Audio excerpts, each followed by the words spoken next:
psicodélico usualmente se refiere a arte inspirado por la experiencia psicodélica inducida por drogas como el LSD u otras drogas alucinógenas. Pero la palabra psicodélico fue inventada por el psicólogo británico Humphrey Osmond y significa manifestando el alma. Esta puede ser mediante la literatura, la música o las artes visuales. Las artes visuales psicodélicas se dieron paralelamente y en cierta medida subordinadas a la música psicodélica, especialmente la música pop, que fue la más difundida socialmente.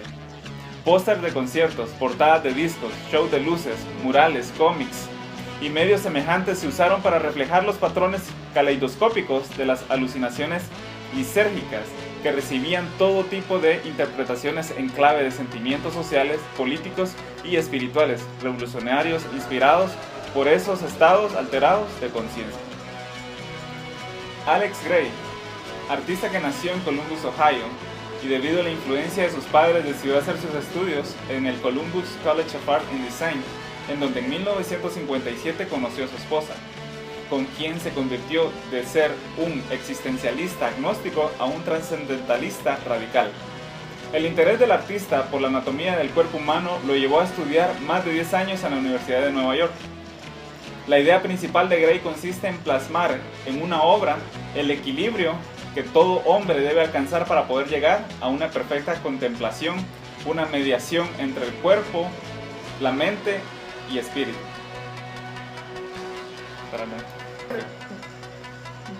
El joven artista visual Michael Garfield es considerado el Indiana Jones del arte en vivo. Es uno de los pintores más destacados del arte psicodélico. En su trabajo se pueden ver reflejadas las experiencias por las que ha pasado el artista visual, además de haber vivido en ciertas comunidades artísticas de Estados Unidos. También ha participado en varios festivales de arte como Bacarusa, Electric Forest, Sonic Bloom, Rodbury, Fruitwire, Trinumeral, Bear Creek, Motion Notion, Global Sound Conference y Geo Paradise. El mismo artista ha descrito su trabajo como ilustraciones que tratan de mostrar el campo energético que la música contiene.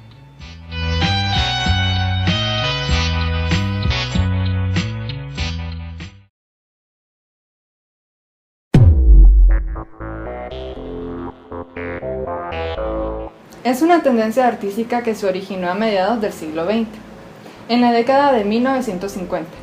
Tuvo sus fuerzas iniciales en el Reino Unido y en los Estados Unidos. El arte pop se convirtió por lo tanto en una expresión del arte popular, basada en la utilización de imágenes de lo cotidiano, para construir una nueva estética que criticaba la sociedad de consumo y el consumismo comercial, como una reacción en contra del expresionismo abstracto que consideraban que no era entendible para la persona común. El término pop art es acreditado al crítico británico Lawrence Alloway. Se refirió así a las artes y a los medios masivos. Me estoy empezando a llorar los ojos. La primera obra del pop art que fue considerada fue de Richard Hamilton, llamada ¿Qué es lo que hace de los hogares de hoy en día tan diferentes, tan divertidos? En el pop art, la belleza es susceptible de ser encontrada en cualquier objeto de consumo. Se aceptan desde los materiales nobles hasta los plásticos, papeles, cartones, latas y botellas de Coca-Cola. Las obras más representativas del pop art fueron Roy Lichtenstein, El beso. De Roy Lichtenstein también está El crack, además de Andy Warhol, Elvis 1964. Además, Andy Warhol, Marilyn, serigrafía sobre lienzo. Andy Warhol, nacido en Pittsburgh, Nueva York, fue un artista plástico, ilustrador profesional, pintor, escritor y cineasta estadounidense, que desempeñó un papel crucial en el nacimiento y desarrollo del pop art. Durante los años 60, pintó imágenes de productos comerciales icónicos como latas de sopa Campbell y botellas de Coca-Cola. Roy Fox Lichtenstein, nacido en Nueva York, fue un pintor estadounidense de arte pop, artista gráfico y escultor, conocido sobre todo por sus interpretaciones a gran escala del arte del cómic. Obtuvo el doctorado en Bellas Artes por la Universidad de Ohio. Sus primeras obras eran de estilo expresionista abstracto. Sus historietas de cómics eran como Good Morning, Darling, y una de sus obras que se exponen en Hamburgo, Alemania, llamadas Shipboard Girl en 1965. ¿Y eso es todo?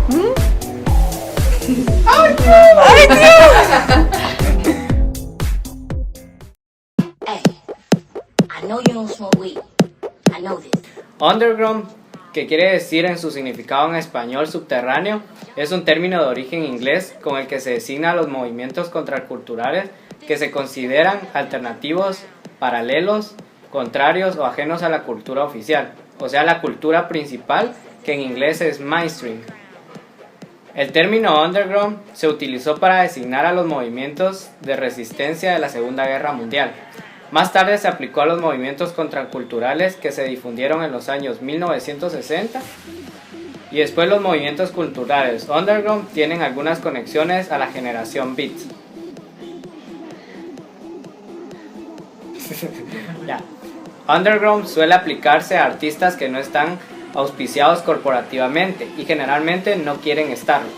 Con la llegada de internet, muchos expertos argumentan que no tiene sentido ya hablar de underground, pues las nuevas tecnologías hacen posible acceder a la facilidad a prácticamente cualquier manifestación artística o propuesta ideológica.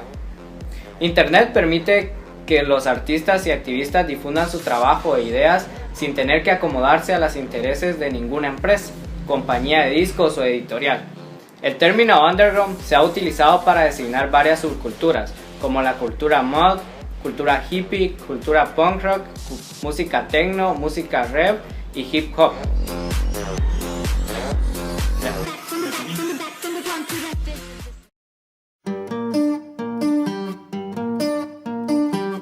Revolución cubana. Las causas de esta revolución son múltiples, pero se pueden destacar las siguientes: el régimen autoritario y dictatorial de Fulgencio Bautista, la conflictividad socioeconómica, las dependencias económicas del exterior y sobre todo de los Estados Unidos. La Habana era el lugar de diversión para los norteamericanos. En 1958 había en Cuba más prostitutas registradas que obreros mineros, y 1,5 millones de cubanos sufría de desempleo total o parcial. Las medidas de beneficio popular comienzan desde los primeros meses del año 1959. Se crea el Instituto Cubano de Arte e Industrias Cinematográficas, dirigido por Alfredo Guevara, siendo el cine la forma más eficaz de difundir e incentivar la labor revolucionaria. Por distintas épocas ha pasado el arte cubano y de altas y bajas. Así dice. Con el surgimiento de la República, el panorama cambió y surgieron varias instituciones culturales, donde se agruparon los nacionales para defender de los artistas extranjeros.